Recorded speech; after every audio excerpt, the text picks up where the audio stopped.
when you think about BioShock Infinite's characters, in BioShock 1, I think the biggest character in the world was actually the world of Rapture. And I think with Infinite, we're continuing that tradition as well, that there's a lot of narrative told in the world, and very much probably on the same scale as there was with BioShock 1. But we also saw an opportunity to bring the dynamic element of storytelling to the characters. And our challenge is, of course, is that we don't have a very presentational medium. I mean, you think about storytelling in a lot of games, you're thinking about going to a cutscene or being locked into place, and that's not something we really like to do. And so we created this character and named two characters, Bukera and Elizabeth. One who's a character you inhabit, and the other one is a character that the AI inhabits. Back there at the shop, what you asked me to do. Let's not discuss it. No, what did that thing do to you? If he were to take me back, that's death, Mr. DeWitt. Or something so like it, I cannot tell the difference. Booker is, I think you're going to see him be multi-dimensional throughout the game. Starts off very, very simple, and if you know history at all, he's a former Pinkerton agent, which those were bad guys. Bad guys feared the Pinkertons. And the fact that he was kicked out of the Pinkerton agency should kind of give you a little bit of insight into what kind of guy he is. He's seen a lot. He's done a lot. He's got a lot to make penance for.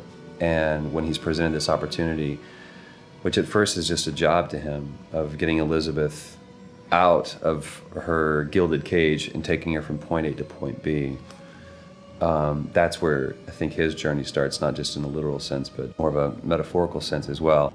Looks as if some desperate fella called this place home. What does that make us?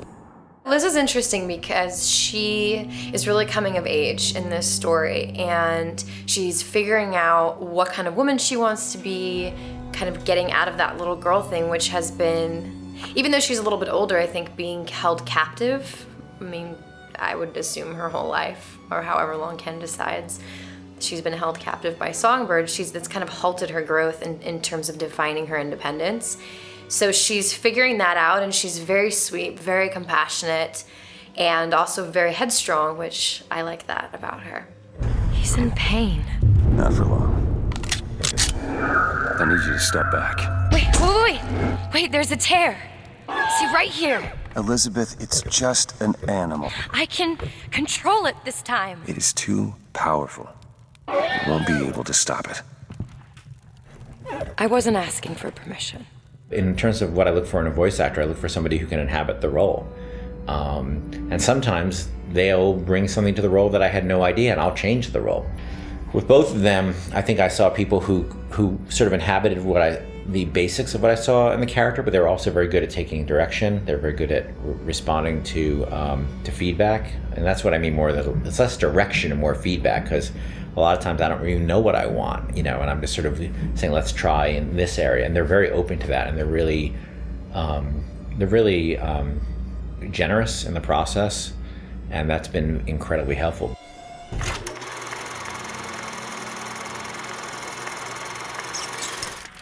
I have an interesting relationship with the actors in the sense that I ideally would like to hire actors and bring them in and say, like, okay, I totally got this figured out, guys. This is just here's your piece of paper, go do X, Y, and Z.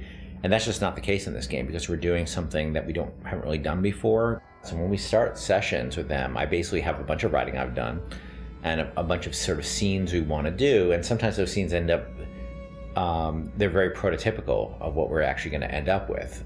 And I basically try to be very honest with them and say, look, I don't really exactly know how we're going to get there. And we just sort of sit around and talk about it, and we record a lot of stuff. We keep the recordings going, we keep the cameras going. The camera's on Courtney's face, so we can get emotional reference from her face as well as her voice. Elizabeth. Promise me. I will stop him. No. That is an oath you cannot keep. But promise me that if it comes to it, you will not let him take me back. It won't come to that. All right? The benefits of working with a voice actor directly is, that sort of interactive process. There's a sequence where Troy's waiting Courtney to get a certain performance, a moment we needed. And that wasn't just Troy being an asshole. That was, you know, me asking Troy to help get Courtney to an emotional place. Whenever you're ready. Okay. Do you need something to build to it? I'm thinking. I'm not just ignoring. Help if he berated you a bit? A what? If he berated you a bit? Berated you? Yeah, sure.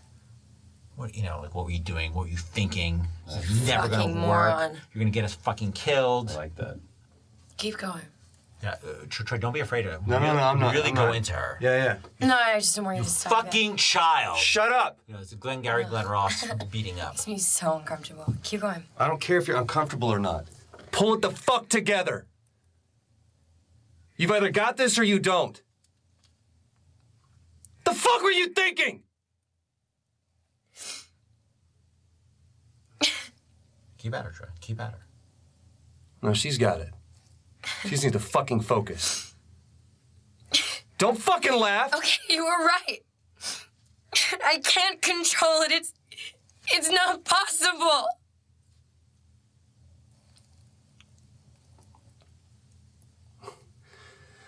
With what I've seen lately, I wouldn't put a nickel on what's possible.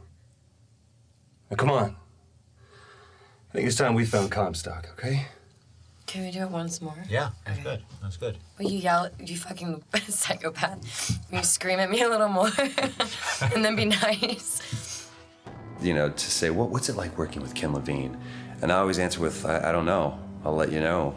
Because so far we're not working, we're playing. We're having fun. We're in a sandbox, you know? It's not work. It can be exhausting, but so can, you know, riding roller coasters all day. I kind of... Can we just try it? I know you don't want to. Ben, I want to see what you do with it. Oh, great. No pressure. Nope. I think that, you know, we sort of have a couple of rounds of a few rounds of experiments, and now we're starting to understand our process a lot better, and that will help move the process along more quickly, and then we'll find, you know, new challenges we'll take on, and we'll get stuck again, and we'll just have to figure those out.